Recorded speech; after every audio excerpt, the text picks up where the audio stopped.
Bonjour, je rappelle que cette vidéo fait partie de ma série de vidéos FTM sous T destinée aux personnes trans et ou en questionnement qui veulent en savoir plus sur la prise de testo. Aujourd'hui, c'est une update du tutoriel d'injection parce que la précédente était vraiment pas bien. Ici, je vais donner plus d'informations avec plus de matériel, plus safe et plus de renseignements sur la réduction des risques d'infection. Cette vidéo est vraiment importante même si t'es hormoné depuis longtemps, parce qu'il y a sûrement des erreurs que tu continues de faire sans le savoir. Du coup, ça peut être intéressant de réduire les risques au maximum avec ce nouveau tutoriel. Évidemment, je mets un content / trigger warning, injection intramusculaire, aiguille et évidemment toujours mes fesses. J'avais fait une vidéo avant qui était pas correcte du tout, donc maintenant elle est juste supprimée. Cette vidéo n'est pas un complément de la précédente, mais vraiment un substitut. L'autre n'était pas assez safe ni complète, donc celle-là vient juste la remplacer, c'est pas un bonus.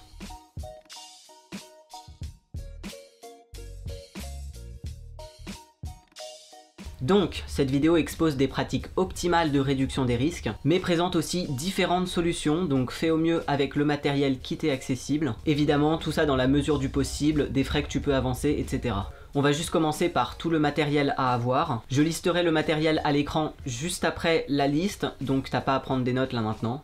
Pour avoir les mains propres avant toute manipulation du matériel, il te faut soit du savon et de l'eau, soit du gel hydroalcoolique, soit des lingettes ou compresses imbibées de chlorhexidine ou d'alcool. Il vaut mieux privilégier la chlorhexidine à l'alcool parce que c'est plus efficace, c'est moins violent pour la peau et ça évite les hématomes s'il y a contact avec la plaie après. Pour poser son matériel sur une surface propre, utilisez des compresses ou lingettes de chlorhexidine ou d'alcool pour nettoyer la surface lisse et facilement nettoyable. Si tu disposes pas de surface adaptée, tu peux utiliser un champ stérile. Pour nettoyer le site d'injection, c'est-à-dire la cuisse ou la fesse, il te faut soit un tampon, soit une lingette, soit une compresse imbibée de chlorhexidine ou d'alcool. Pour nettoyer l'ampoule avant ouverture et éviter la contamination du produit, il te faut un tampon ou une lingette ou une compresse imbibée de chlorhexidine ou d'alcool. Pour prélever le produit, il te faudra une aiguille, plus elle est large, plus ça ira vite et moins tu seras tenté de te piquer avec la même. Tu peux par exemple utiliser une aiguille rose appelée 18G de 1,2 x 40 mm, soit une verte, la 21G de 0,8 x 40 mm.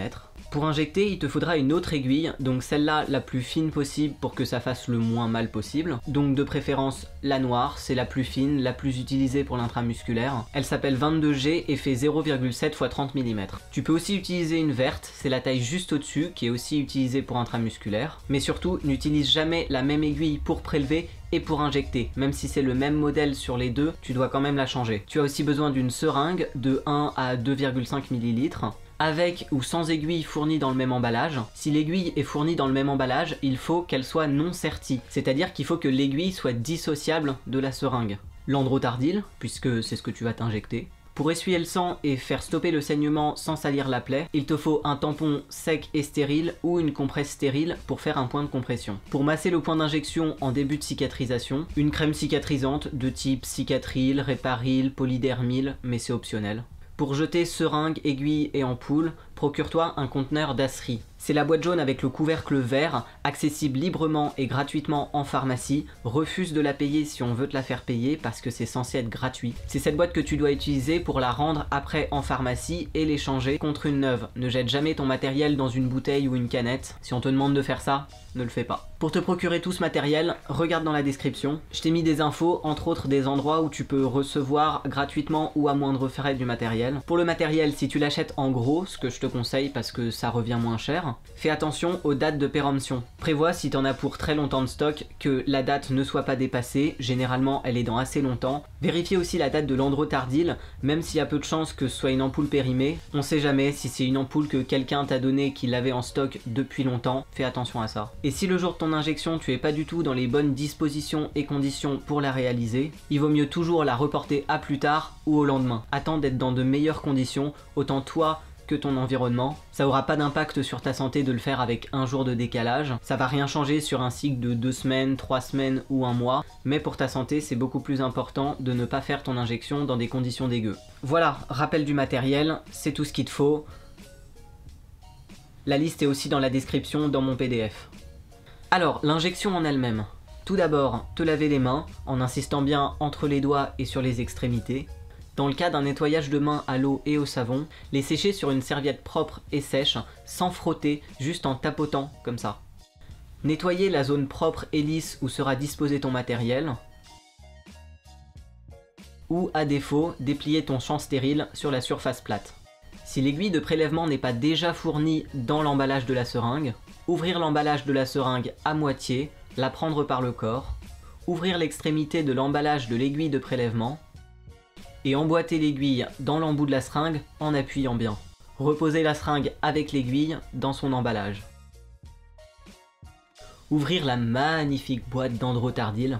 As-tu lu la notice avant? Moi j'enlève l'étiquette sur l'ampoule pour mieux voir le produit. Réchauffer l'ampoule dans ses mains si elles sont chaudes, ou la passer 20 secondes sous de l'eau chaude pour fluidifier le produit afin qu'il soit plus facile à aspirer puis à injecter. Vérifier que tout le produit est au fond de l'ampoule et qu'il n'en reste pas dans la tête. Si c'est le cas, il faut la secouer plusieurs fois de haut en bas, ou lui donner de petites pichenettes sur la tête pour que tout le produit coule au fond. Désinfecter l'ampoule. Protéger les doigts au niveau de la tête et de l'ampoule en utilisant l'intérieur d'une compresse ou lingette ou la partie intérieure de l'emballage de la seringue. Pour l'ouvrir, tenir d'une main l'ampoule par le corps et faire une pince avec l'autre main en positionnant le pouce sur le point bleu. Casser d'un coup sec et poser l'ampoule sur la surface. Normalement elle s'ouvre assez facilement et ça fait une coupe assez nette. Parfois elle se casse complètement comme c'était le cas là pour le tournage. C'est pas très grave, l'important c'est de faire attention aux éclats de verre et aux parties coupantes. Prendre la seringue pour prélever, vider l'air qui était initialement présent dans la seringue, la décapuchonner et venir aspirer l'Androtardil dans l'ampoule en tirant sur le piston. En prendre autant que nécessaire, moi j'en prends un demi-millilitre. Chasser les bulles d'air avec des pichenettes sur le corps de la seringue et chasser tout l'air restant en poussant sur le piston et en ajustant la dose qu'on devra s'injecter. Recapuchonner l'aiguille de prélèvement. Jeter cette aiguille de prélèvement, mettre à la place l'aiguille d'injection et reposer la seringue dans son emballage d'origine. Repérer le site d'injection. Si c'est dans la cuisse, ça sera dans ce rectangle-là. Si c'est dans la fesse, ça sera dans celui-là, le quart supérieur-extérieur. Ici, je vais le faire dans la fesse parce que c'est plus facile et moins douloureux. Désinfecter le site d'injection, donc la fesse ou la cuisse, en passant la compresse ou lingette à rebrousse-poil, dans le sens contraire du poil, en un seul passage. Avec un tampon qui est assez petit, on peut faire plusieurs passages pour nettoyer une plus grande zone, afin de ne pas se piquer à côté de la zone propre. En cas d'utilisation unique d'alcool pour désinfecter, lavez d'abord le site d'injection au savon et le sécher avec la serviette comme pour les mains. Attention, là je vais montrer l'injection. Décapuchonner l'aiguille et piquer d'un coup sec, franc, à 90 degrés du muscle, jusqu'au bout. Honnêtement, pour piquer d'un coup sec, il faut le courage de le faire, mais ça fait vraiment moins mal que quand on enfonce progressivement. Une fois qu'elle est entièrement dedans ou presque, tirez sur le piston pour vérifier qu'il n'y a pas de sang qui remonte. Si du sang remonte, ça veut dire que tu es dans une veine. À ce moment-là, ressors l'aiguille, change-la si possible et réitère dans l'autre fesse ou cuisse en n'oubliant pas de désinfecter le nouveau site d'injection. Si tu es tombé sur un nerf, tu vas le sentir tout de suite, ça fait une douleur vive. Fais la même chose, tu changes l'aiguille si possible. Injectez tout le produit en poussant doucement sur le piston, pas besoin d'aller vite. Plus on le fait doucement, moins il y a de risque que ça fasse mal. Et de toute façon, c'est suffisamment huileux pour qu'on ne puisse pas aller vite. Une fois que tout est injecté, laissez l'aiguille 10-15 secondes dans le muscle avant de la retirer pour que l'huile ne ressorte pas. Va aussi voir la technique d'injection en Z dans la description. Retirez l'aiguille, la recapuchonner et tout jeter dans le conteneur d'acerie. Pour détacher l'aiguille, serre-toi des encoches à l'entrée du conteneur d'acerie. Juste là, tu bloques la base de l'aiguille dedans et tu tires sur la seringue.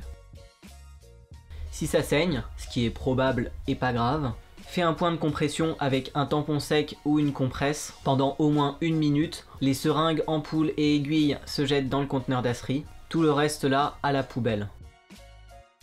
Une demi-heure plus tard minimum, si tu veux que ça cicatrise mieux et que ça fasse moins mal plus tard, c'est vraiment optionnel mais si tu veux le faire, tu peux masser avec une crème cicatrisante. Voilà, cette vidéo est sûrement bien meilleure que la précédente. N'hésite pas à la partager auprès de tes amis qui s'injectent eux-mêmes ou ceux qui voudraient commencer à le faire. Les informations et bons plans circulent assez mal, les précautions de sécurité médicale sont pas toujours bien acquises, même pour les personnes qui sont hormonées depuis des années, comme en témoigne ma première mauvaise vidéo d'injection. N'hésite pas à regarder dans la description, j'ai mis des détails sur le matériel et sur les moyens de s'en procurer de façon presque, voire totalement gratuite. J'ai fait une version PDF de cette vidéo, si jamais tu veux en garder des images et explications à l'écrit. Merci à Heather pour la co-réalisation, pour les conseils, le matériel, etc. Et à la prochaine.